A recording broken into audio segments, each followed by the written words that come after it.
Moon Highway, you and Christia chugging Crown and Coke again? Sober since 2019. Worse than tequila nightmares. France voicemails me in Quebecois. Comrades, seize the Timbits. Why weren't those conditions, even insofar as those 500 jobs, why weren't they attached to the initial $400 million loan? And was that an oversight on your government's part? Could you ever be convinced to run to replace Mr. Rodriguez if that question of sovereignty is kind of at the core of it? Or have you totally ruled it out? Gang, what's up? Aaron here, Kennedy and Loney. It's hard to believe, but Melanie Joly just keeps getting a little bit less intelligent. Watch this interview. By the second half, you'll be beside yourself, dumbfounded with the nonsense that she's speaking. It just continues to get worse. Watch, she's going to turn it right up. Let's take a look and a listen. Melanie Joly, Minister of Industry, taking the dumb pills. Oh my goodness. Prime Minister Mark Carney suggesting there will not be tariff relief for targeted Canadian sectors anytime soon. Instead, affected industries, namely lumber, steel, and aluminum, will likely have to wait until CUSMA negotiations next year. With me now to talk about the Canadian response to that is Industry Minister Melanie Joly. Hi, Minister. Pleasure to welcome you back to the program. Thank you so much for making the time. Thank you. Thank you, Vashi. It's a pleasure. I wanted to start off just on some comments that the Prime Minister made today about the state of negotiations with the United States. He said that we are unlikely to see any sectoral deals in advance of the CUSMA review process. And I wanted to ask you about those sectors that are affected by tariffs because you oversee them in your capacity as Minister for Industry. Mm-hmm. When I asked one of your cabinet colleagues, Patty Hajdu, to describe the approach your government was taking to those battered sectors, she described it as saving the furniture, pardon me. Is that your government's strategy? Well, of course, we're there to support the workers. And we know that the steel sector, for example, doesn't have a business model for that is sustainable like it used to have when exporting to U.S. automakers. So right now what we're doing with the steel sector is we're helping them to adapt and pivot to do the right steel that Canadians need, mainly in the defense sector, mainly for infrastructure and housing.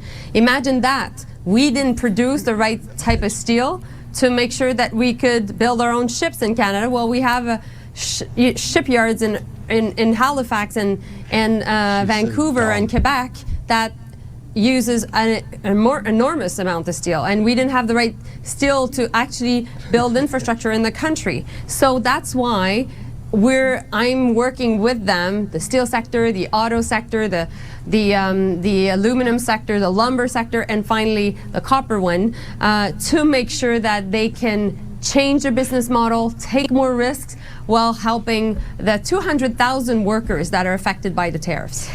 Are you, and I ask with great respect, is your government working fast enough to do that? And that's not to take away from the intent behind it.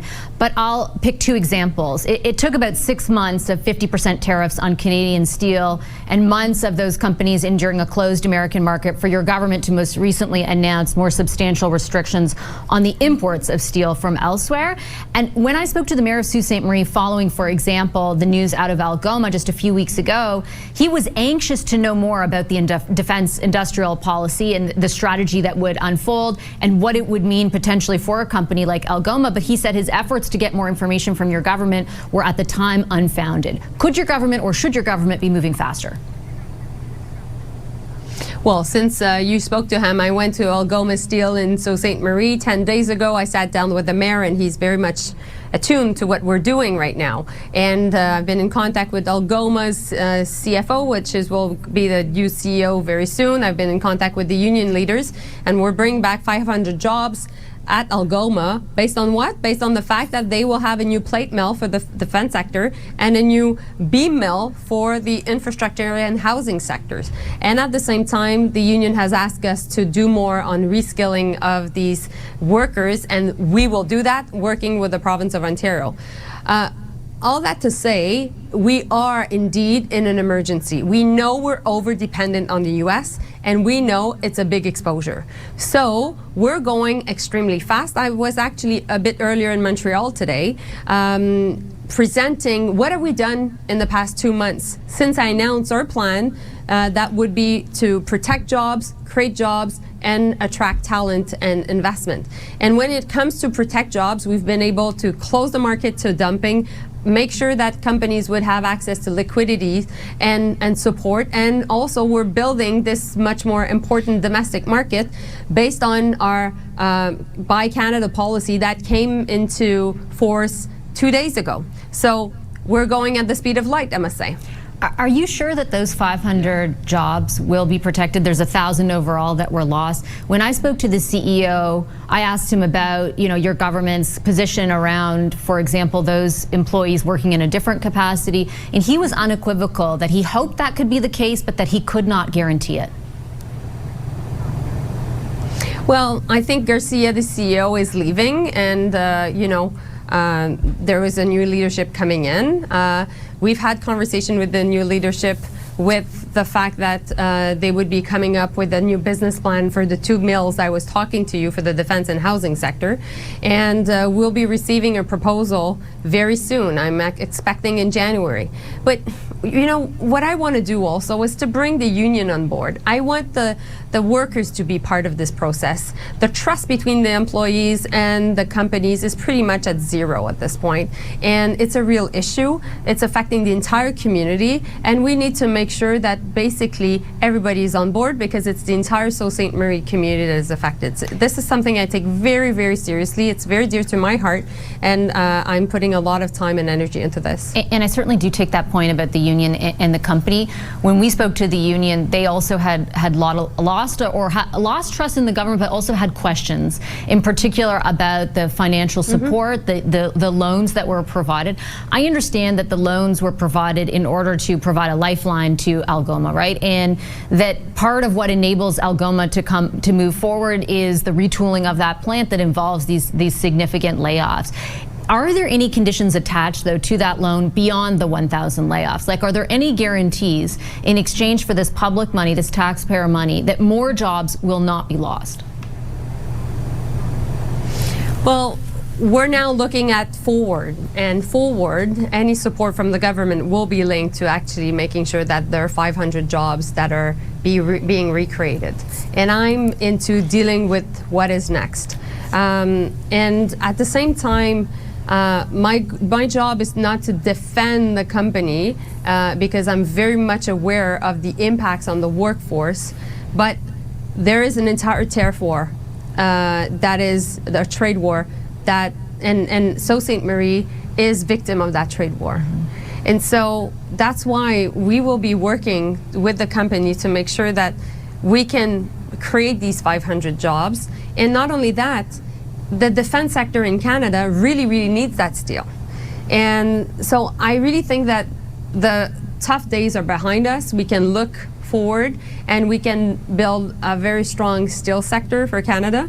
But I'm very much aware that we have to be extremely cautious, because the confidence between the community, the company is very tenuous. Why weren't those conditions, even insofar as those 500 jobs, why weren't they attached to the initial $400 million loan? And was that an oversight on your government's part?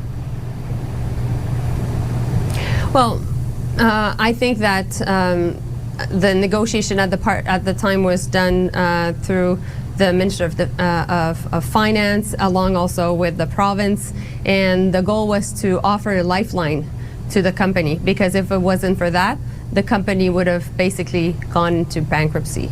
And so the deal was to make sure, as there's 3,000 jobs, that we could at least help the company get out of it. Let's all remember that Algoma was not going well before the trade war started.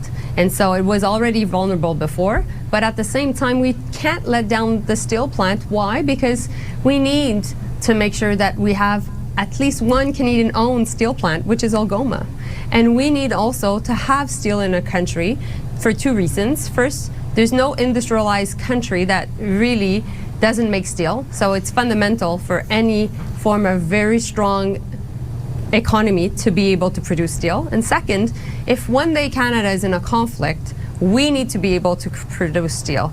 That is the sovereign capability we need. It's a question of national security. And so that's why I know that it is a tough decision. Sometimes we're confronted with difficult decisions when we govern, but we took that decision to make sure basically that the company could survive, and at the same time we could afterwards look ahead and create new jobs in Sault Ste. Marie.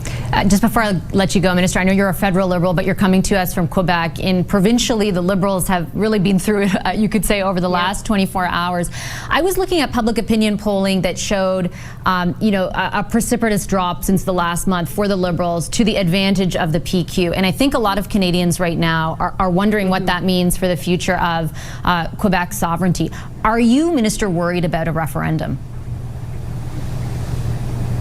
I take extremely seriously the fact that the PQ government is ahead in the polls, and that the head of the PQ has clearly stated that within a year of his new mandate, that he would indeed call a referendum for the separation of Quebec.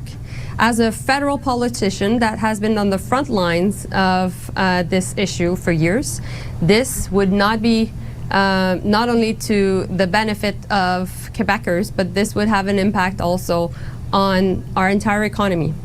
And so I will make sure that the Federalist views and the importance of being part of Canada is well heard, and I'll work with my cabinet colleagues, but this is certainly something that I will be dedicating a lot of time and energy in the next year, and that's also one of the reasons I wanted to come back to the country after being a lot at the international level. Could you ever be convinced to run to replace Mr. Rodriguez if that question of sovereignty is kind of at the core of it, or have you totally ruled it out? Listen, I've received many calls, many texts, a lot of people that have been pushing me to go, but my job also is to be the Minister of Industry, so I've said no. Okay, I'll leave it on that note. Happiest of holidays to you, Minister. I appreciate you making the time tonight. Thank you, as always. We'll wrap it up right there, gang. Aaron, Canadian Loney, like, share, subscribe, covering Canadian federal politics. Get yours right here. That is it. We'll catch you in the next video. Thank you for watching this one. Ciao for now. That Melanie Joly, boy, oh boy. Whoa. She's a lot to take. Till the next video, gang. We're out for now.